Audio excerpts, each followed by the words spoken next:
This is Chapter 22, Module 2, Innate and Adaptive Immune Systems. The learning objectives of this module are 1. Distinguish between innate or nonspecific and adaptive or specific defenses. 2. Define adaptive specific defenses.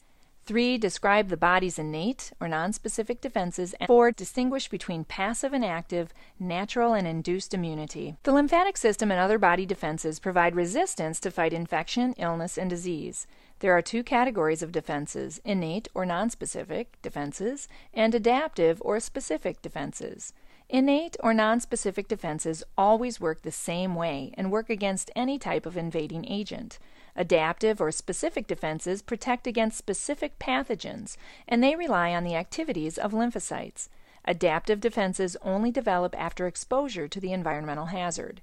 There are 7 major categories of innate or nonspecific defenses: physical barriers, phagocytes, immunological surveillance, interferons, complement, inflammatory response, and fever.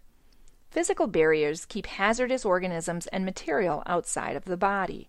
They include barriers like the skin and hair and secretions from sweat glands, mucus, and urine that help flush away materials. These secretions include enzymes, antibodies, salt, and stomach fluid that kills or inhibits microorganisms. The other innate defenses involve cells. Phagocytes engulf pathogens and cell debris. Phagocytes include cells such as macrophages, both free and fixed, neutrophils, eosinophils, and monocytes.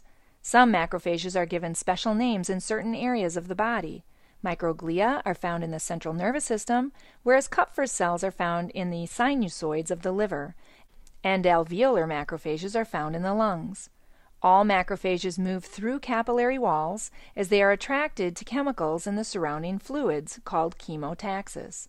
Phagocytosis occurs when the phagocyte attaches to a target and surrounds it with its cell membrane, forming a vesicle. Immunological surveillance involves the natural killer cells, which are T cells.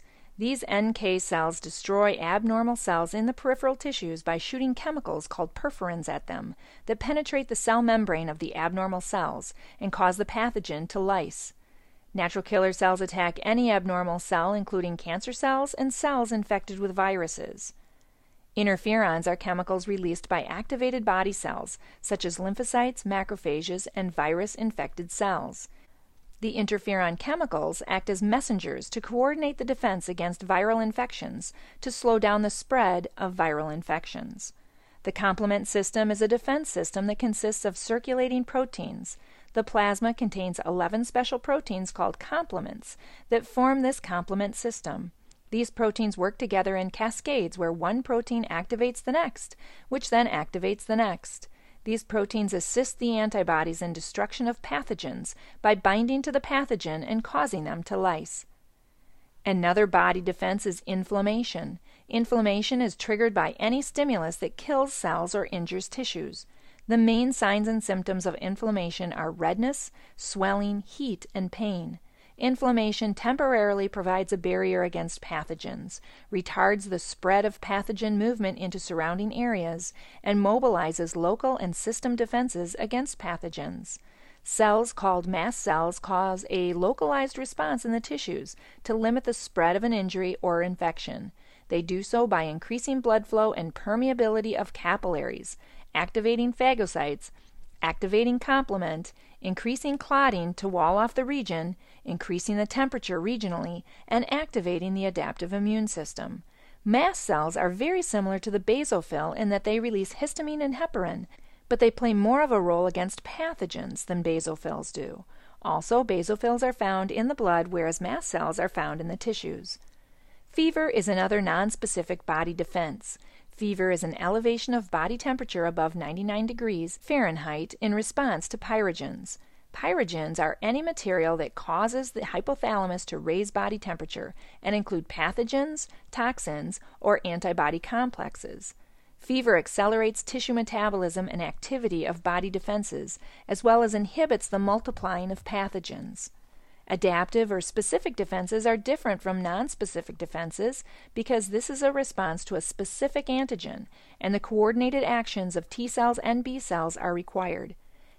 The innate, nonspecific defenses we looked at are all present at birth, whereas the adaptive or specific defenses are acquired after birth. Adaptive immunity can be either active or passive. Active immunity means antibodies develop after exposure to an antigen, whereas passive immunity means antibodies are transferred from one person to another, and the body is not required to develop antibodies on its own.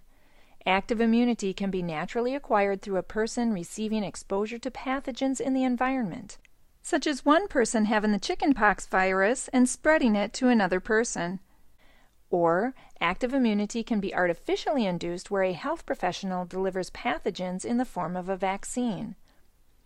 Passive immunity can be naturally acquired, such as a mother nursing her baby and delivering antibodies directly to the baby through breast milk, or passive immunity can be artificially induced through the injection of antibodies, such as with a person who is bit by a poisonous snake. This person doesn't have time to wait for the body to respond to make antibodies, so antibodies must be injected to save their lives from the poisonous antigens in snake venom. Adaptive immunity has 4 properties: specificity, versatility, memory, and tolerance. Specificity means that each T or B cell responds to a specific antigen and ignores all others. Versatility means the body produces many types of lymphocytes, and each type fights a different type of antigen. Each active lymphocyte can clone itself to fight the specific antigen. Memory is a property where some active lymphocytes, called memory cells, stay in circulation to provide immunity against another invasion by the same pathogen in the future. Tolerance is the body's immune system's ability to ignore normal antigens, such as self-antigens. In other words, the body is programmed not to attack its own normal cells. This ends Chapter 22, Module 2, the Innate and Adaptive Immune Systems.